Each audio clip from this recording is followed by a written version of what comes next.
ये कहानी है 1938 की। कैरली नाम के एक आदमी की, हंगेरियन आर्मी में, और वो उस कंट्री का बेस्ट पिस्टल शूटर था।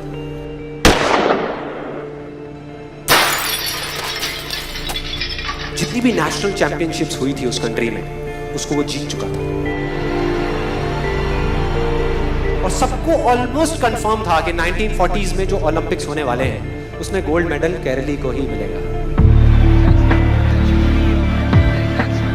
और उसने सालों से ट्रेनिंग करी थी। उसका एक ही सपना था, एक ही फोकस था कि मुझे अपने इस हाथ को दुनिया का बेस्ट शूटिंग हैंड बनाना है, बेस्ट बनाना है, बेस्ट बनाना है। और वो कामयाब हो गया, उसने बना लिया बेस्ट शूटिंग हैंड। सिर्फ 2 साल का फर्क था।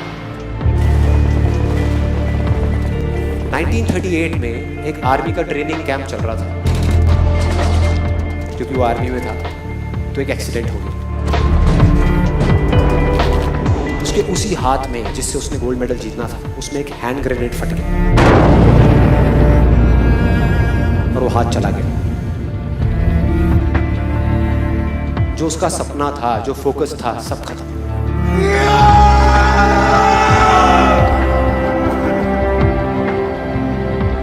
उसके पास 2 रास्ते थे। एक तो ये कि वो बाकी की पूरी जिंदगी रोता रहे और कहीं जा करके छुप जाए,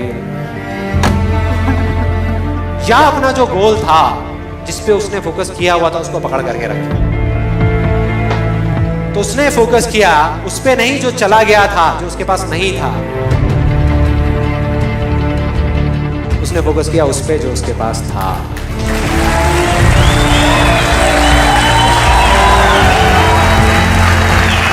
जो उसके पास था, और क्या था उसके पास में? एक लेफ्ट हैंड, एक ऐसा हाथ जिससे वो लिख तक नहीं सकता था। 1 महीने तक उसका हॉस्पिटल में इलाज चला इस हाथ के लिए, और सही 1 महीने बाद अपनी ट्रेनिंग शुरू कर दी इस हाथ के।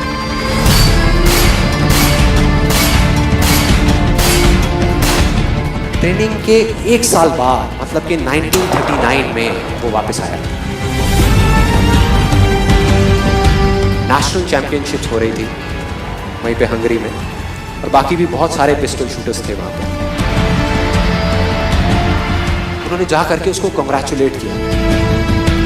कहा कि यार देखो, ये होता है जज्बा, ये होती है स्पोर्ट्समैन स्पिरिट, कि इतना सब कुछ होने के बाद भी तुम यहां पर आए हो हमको देखने के लिए और हमारा हौसला बढ़ाने के लिए। किसी को नहीं पता था कि वो 1 साल से अपनी ट्रेनिंग कर रहा था लेफ्ट हैंड की। और उसने जवाब दिया, मैं यहां पर तुम्हारा हौसला बढ़ाने नहीं आया, तुम्हारे साथ कॉम्पीट करने आया हूं, तुमसे लड़ने आया हूं, तैयार हो जाओ। और कंपटीशन हुआ। बाकी सब वहां पर जितने भी लोग थे वो कॉम्पीट कर रहे थे अपने बेस्ट हैंड से। ये कॉम्पीट कर रहा था अपने ओनली हैंड से, ओनली हैंड से। कौन जीता? The man with the only hand, केरली जीत गया। लेकिन वो यहां नहीं रुका। उसका गोल क्लियर था कि मुझे इस हाथ को इस कंट्री का नहीं, इस पूरी दुनिया का बेस्ट शूटिंग हैंड बनाना है। उसने अपना सारा फोकस उठा करके डाला 1940 पे, जब ओलंपिक्स होने वाले थे। लेकिन 1940s के ओलंपिक्स कैंसिल हो गए वर्ल्ड वॉर की वजह से।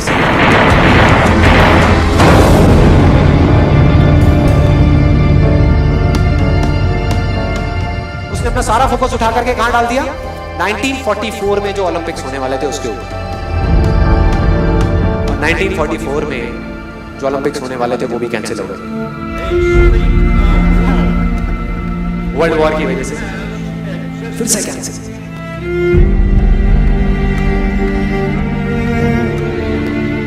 उसने अपना सारा फोकस उठा करके डाल दिया 1948 के ओलंपिक्स में। 1938 में उसकी एज थी 28 साल। 1948 में उसकी एज हो चुकी थी 38 इयर्स। और जो यंगर जो प्लेयर्स आते हैं निकल करके, उनसे कॉम्पीट करना मुश्किल होता चला जाता है। लेकिन मुश्किल नाम का ये वर्ड था ही नहीं उसकी डिक्शनरी में। वो गया, पूरे वर्ल्ड के बेस्ट शूटर्स आए हुए थे जो अपने बेस्ट हैंड से कॉम्पीट कर रहे थे, और ये अपने ओनली हैंड से कॉम्पीट कर रहा था। और कौन जीता? The man with the only hand.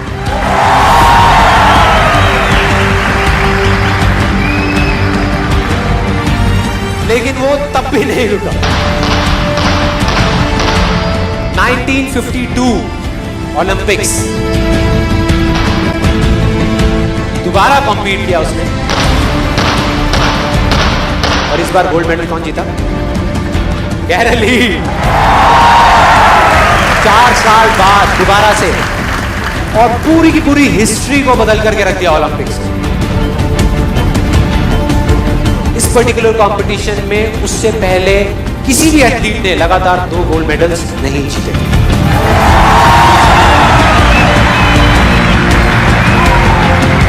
अब किसी भी लूजर के पास चले जाओ, उसके पास लिस्ट होगी बहानों की कि मैं इस वजह से फेल हुआ अपनी लाइफ में, इस वजह से मैं कुछ नहीं कर पाया। बहुत लंबी लिस्ट है। और दूसरी तरफ विनर के पास चले जाओ, उसके पास में 1000 वजह होगी वो ना करने की जो वो करना चाहता है, सिर्फ एक वजह होगी वो करने की जो वो करना चाहता है, और वो कर जाएगा।